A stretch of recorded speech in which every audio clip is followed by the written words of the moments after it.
টিকিয়ে রাখার জন্য ক্ষমতা ধর্মরা তারা মানুষকে হত্যা করে, কিছু মানুষ তাদের দাবি আদায় করার জন্য অন্যায়ভাবে অন্যকে হত্যা করে। এ সমস্ত হত্যাকাণ্ড ইসলামে সম্পূর্ণ নিষিদ্ধ করা হয়েছে। যদি আল্লাহর ভয় থাকতো এরা মানুষকে হত্যা করতো না। কেন হত্যা করে? এরা কোরআন থেকে দূরে সরে গেছে, ইসলাম থেকে দূরে সরে গেছে, কোরআন চর্চা করে না। সূরা মাইদার 13 নম্বরে আল্লাহ বলছেন, এজন্য তাদের অন্তঃকরণগুলো পাথরের চাইতে কঠিন হয়ে গেছে। এজন্য একজন আরেকজনকে হত্যা করে ইসলাম সম্পূর্ণরূপে হারাম ঘোষণা করেছে। আল্লাহর ভালোবাসা, আল্লাহর দয়া 100টি, তার মধ্যে একটি দয়া তামাম পৃথিবীর প্রাণীগুলি দেওয়া হয়েছে। আলোচনা ইতিপূর্বে শুনেছেন।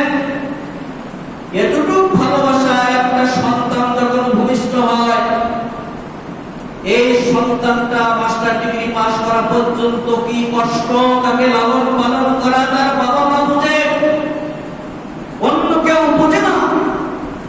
এই সন্তানকে কেউ যদি হত্যা করে, বাবা মা তার বাক শক্তি বন্ধ হয়ে যায়। তার ভালোবাসায় সে এত কান্না করে, কিছু খায় না, সে পাগলের মতো হয়ে যায়। অন্যের সন্তানকে আপনি হত্যা করেন, উল্লাস করতেছেন, আপনার সন্তানকে হত্যা করলে আপনি বুঝতে পারতেন। এসব হত্যাযজ্ঞ বন্ধ করতে হবে। সরকারের পক্ষ থেকে এসব বন্ধ করতে হবে, বিরোধী দলের পক্ষ থেকে বন্ধ করতে হবে। ইসলাম এসেছে পৃথিবীতে শান্তি প্রতিষ্ঠা করার জন্য। এ হত্যা বন্ধ করতে হবে। তিনটি অপরাধ ব্যতীত কাউকে হত্যা করা যাবে না। আজকে আমরা দেখতেছি সামান্য তুচ্ছ তাচ্ছিল্য বিষয়কে কেন্দ্র করে কেউ অকাতরে জীবন দিচ্ছে, আর কেউ বাঁধতেছে কিয়ামতের আলামত। রাসূল সাল্লাল্লাহু আলাইহি ওয়াসাল্লাম বলেছেন, যে হত্যা হচ্ছে সেও জানে না আমি কেন হত্যা করলাম, আর যে হত্যা করতেছে সেও জানে না আমি তাকে কেন হত্যা করলাম। উভয় জাহান্নামী। অতএব ইসলামের কাছে আত্মসমর্পণ করেন।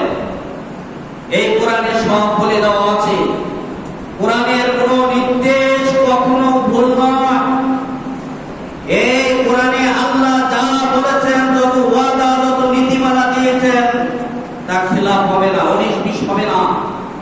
কোরআনুল কারীমে সূরা আলে ইমরানের 194 নম্বর আয়াতে বলছেন, ইন্নাকা লা তুখলিফুল মিআদ। একই কথা সূরা আলে ইমরানের 8 নম্বর আয়াতে বলেছেন, ইন্নাকা লা ইন্নাল্লাহা লা ইউখলিফুল মিআদ। নিশ্চয় আল্লাহ তাআলা তার ওয়াদা কখনো খেলাফ করেন না।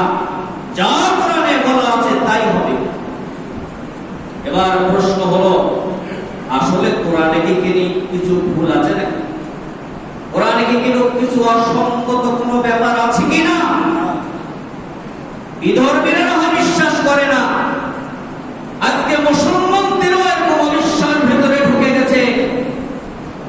আজ থেকে 1000 বছর আগে এই কোরআন আল্লাহ অবতীর্ণ করেছেন মানব জাতির কল্যাণের জন্য।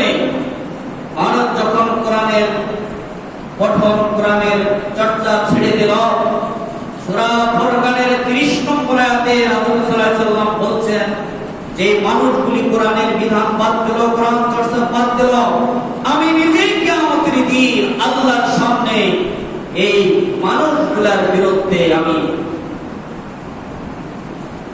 অভিযোগ দায়ের করব। সূরা ফুরকানের 30 নম্বর আয়াতে বলা হয়েছে। এবার প্রমাণ করবে এই কোরআনে কোনো ভুল আছে কিনা।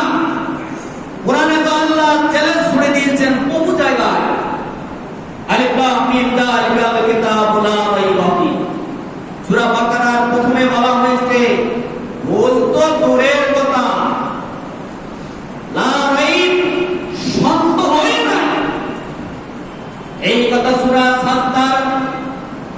সাদ্দার ভিতরে বলা, আলিফ লাম মিম তানজিলুল কিতাবে লা রাইবা ফীহি মির রাব্বিল আলামিন। আমি যেটা নাযিল করেছি, কুরআনে পরিপূর্ণতা দিয়েছি। এই নাযিল করা বিধানে কোন রকমের অসঙ্গতি, ভুল তো দূরের কথা, সন্দেহ নাই। সেই যুগের পণ্ডিতদেরকে বলছিলেন, আসমানি কিতাবের চ্যালেঞ্জ পারো আমার কোরআনের মতো একটা কোরআন রচনা করে আনো। তারা বলছিলেন মুহাম্মদ সাল্লাল্লাহু আলাইহি ওয়াসাল্লাম রাত্রে বেলায় এসে বসে বসে বানায়, না হলে তাকে যে রাশি শিক্ষা দেয় সে জেনে তারা লেখে। আল্লাহ বললেন, হে মানব জাতি, সবাই মিলে ঐক্যবদ্ধ হয়ে পরস্পরের থেকে সাহায্য সহযোগিতা নিয়ে আমার এই কোরআনের মতো একটা কোরআন বানিয়ে আনো। সূরা বনী ইসরাঈলের 88 নম্বর আয়াত আল্লাহ চ্যালেঞ্জ করলেন। চেষ্টা করেছে, পারে নাই। আমার আল্লাহ কোরআনুল কারীমে একই কথা সূরা তুরের 34 নম্বর আয়াতে বলছেন, আয়াতু কাহাদিসিন মিসলিহি ইন কানু সাদিকিন। তোমরা যদি পারো আয়াতু তোমরা তৈরি করে হাদিসিন কোন বাণী মিসলিহি অনুরূপ আমি জানা দিল বলেছে এরকম একটা ইন কুনতুম সাদিকিন, যদি সত্যবাদী হও।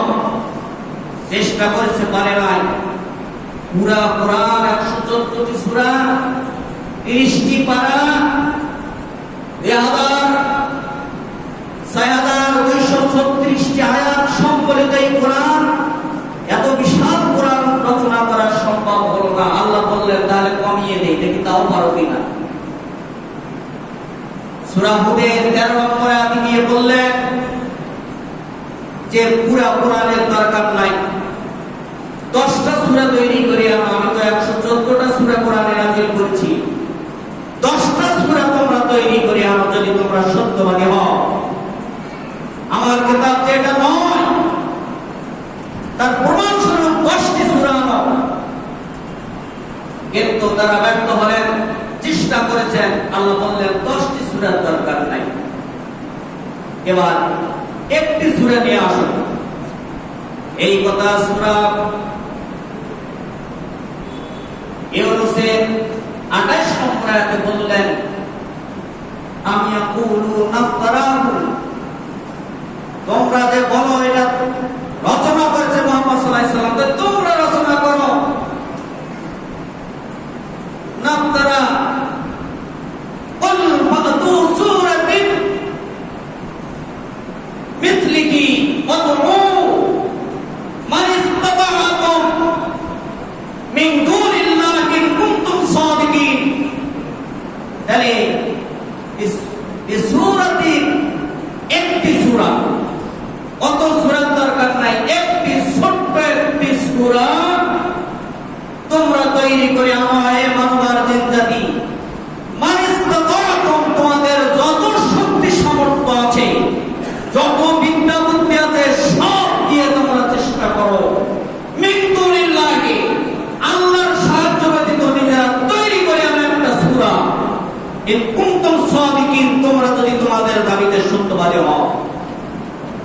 আল্লাহ আরো কমিয়ে দিলেন, একটি সূরার দরকার নাই, সূরার কিছু অংশ পারো তৈরি করে আনো।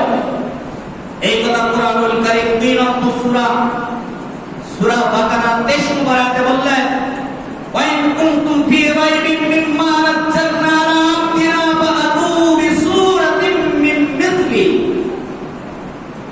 ওয়া ইন কুনতুম ফি রাইবিন মিম্মা নাযালনা, তোমরা যদি রাইবিন সন্দেহ পোষণ করো আমি যে কোরআন নাযিল করেছি আবদিনা আমার বান্দার উপরে, তাহলে আগে বলা হয়েছে বিমিসলিহি, এখানে বলা হয়েছে মিন মিসলিহি।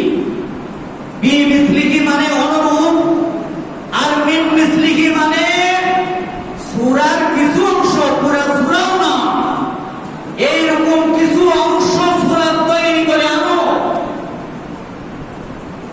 ইন কুনতুম সাদিকিন, যদি তোমরা সত্যবাদী হও। শুহাদাকুম মিন দুনিল্লাহ, আল্লাহ ব্যতীত তোমাদের যত সাহায্য সহযোগিতা নেওয়ার প্রয়োজন হয়, পৃথিবীর সব পণ্ডিতদেরকে চ্যালেঞ্জ করলেন আল্লাহ। কোরআনের মতো কোরআনের দরকার নাই, 10টা সূরার কথা বলছি তাও দরকার নাই, একটা সূরার কথা বলছি, কোরআনের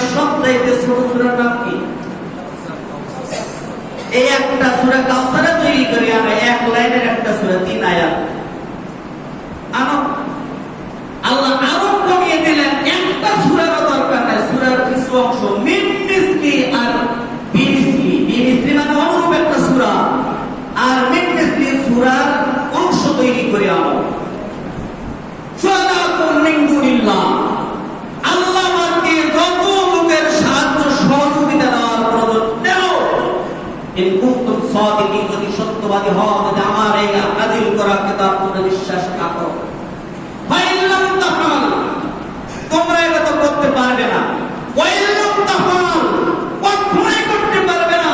ফাত্তাকুন নারাল্লাতী ওয়াকুদুহা আন-নাস ওয়াল হিজরা, তারে ভয় করো ওই আগুনকে, যে আগুনের জ্বালানি হবে এই মানুষ আর এই পাথর।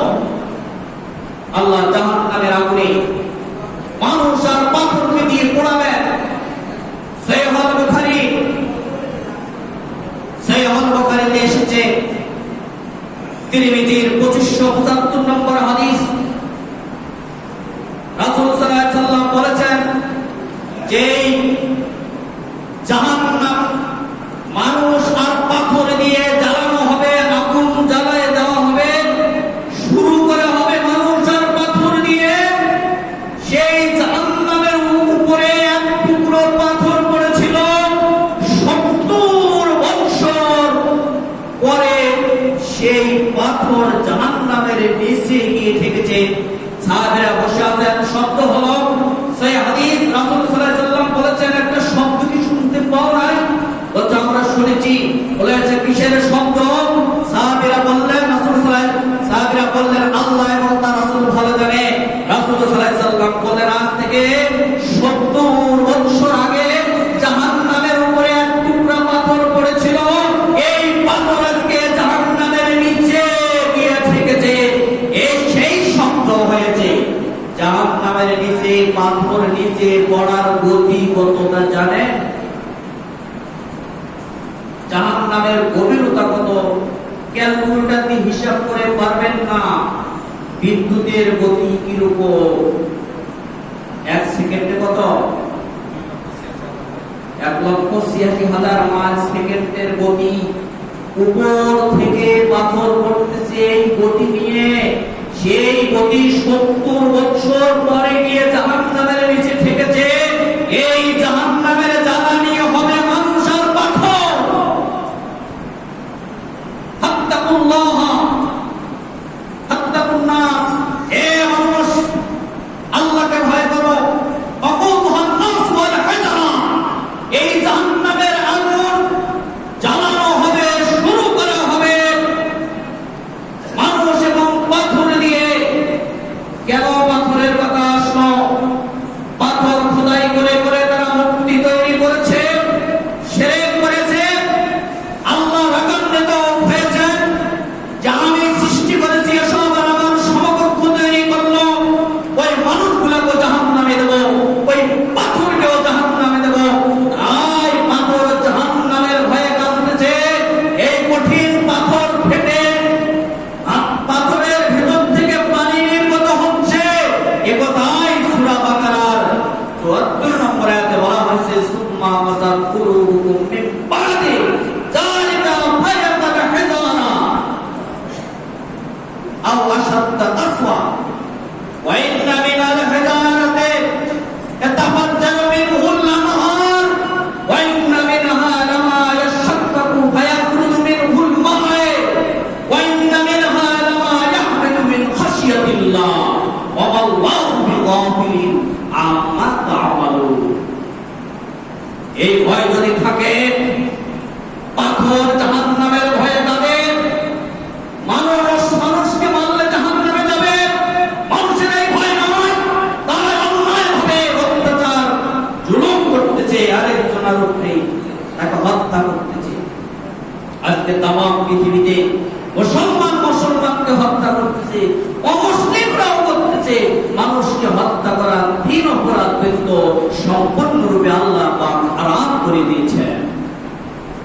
যারা ঈমান এনেছে তারা যদি এসব জানতো, কখনো অন্যায়ভাবে কাউকে হত্যা করতো না। যাই হোক, সময় স্বল্পতার কারণে বিস্তারিত ব্যাখ্যা দেওয়ার সুযোগ হচ্ছে না। যতটুকু আলোচনা কোরআন থেকে আমরা জানলাম, এর আলোকে আমরা আমল করার চেষ্টা করি। আল্লাহ আমাদেরকে আমল করার তৌফিক দান করুন। আমিন।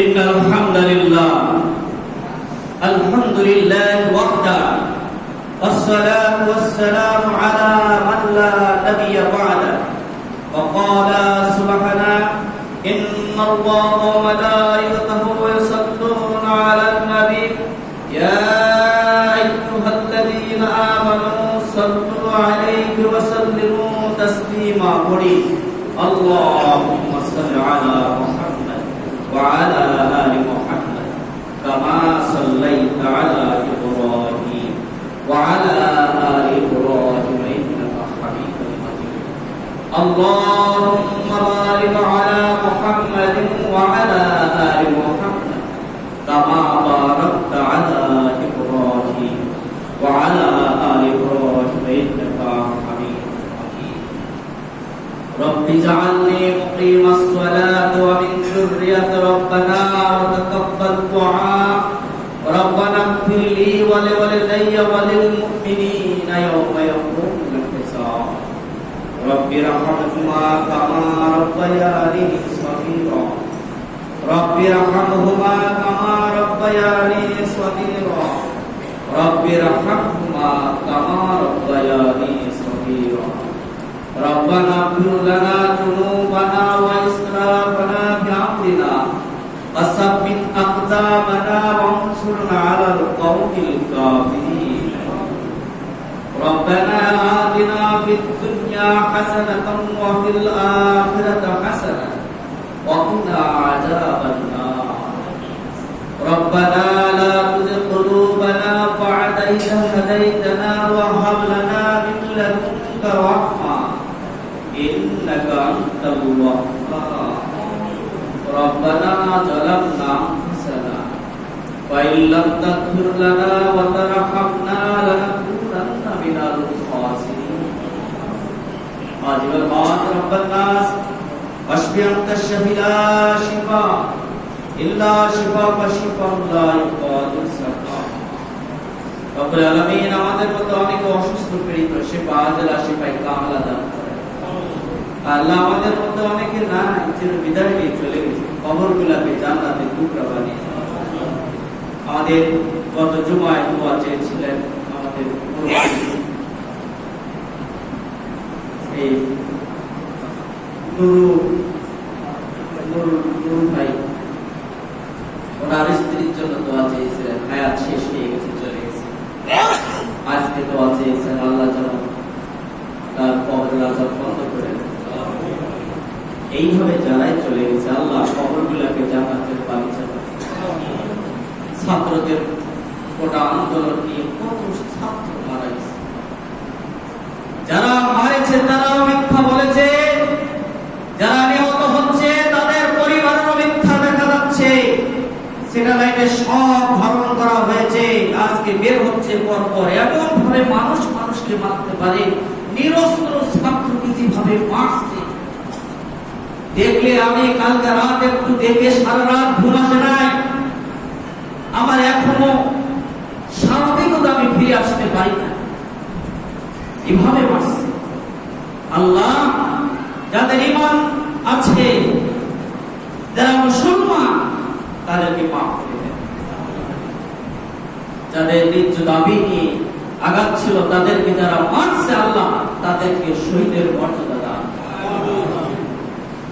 আর যারা জুলুম করেছে তাদেরকে বুঝার তৌফিক দেয়া যায় জালিমকে আল্লাহ হেদায়েত দান করেন এই দেশ পরাধীনতায় যখন চলে যাবে তখন বুঝতে পারবেন কোরআন জোরে পড়া পারবেন না আযান দিতে পারবেন না নামাজ পড়তে পারবেন না সব উদ্ভাস শক্তির নিয়মে চলবে তখন পরাধীনতা তাকে বলে বুঝতে পারবে যা চীনের মুসলমান বুঝতেছে যা ভারতের মুসলমান বুঝতেছে এই অবস্থা বাংলাদেশকে নিয়ে বিশাল এক ইহুদি খ্রিস্টান পদ্ধতিদের ষড়যন্ত্র আল্লাহ আমাদের এই দেশকে ষড়যন্ত্রের হাত থেকে রক্ষা করে আমিন আল্লাহ আমাদের এই দেশের স্বাধীনতাকে আল্লাহ হেফাজত করে আমিন আমাদেরকে কোরআন ইসলামের বুঝ দান করেন, তৌহিদ এবং ইসলামের উপরে চলার তৌফিক দিয়ে দেন। আমাদেরকে মাফ করুন আল্লাহ। আমাদের দেশে যারা জুলুম করছে তাদেরকে হিদায়াত দান করেন। আমিন। আর যদি হিদায়াত না হয়, আপনার কাছে বিচার দায় বলে আপনি যা ইচ্ছা তাই করেন। আল্লাহ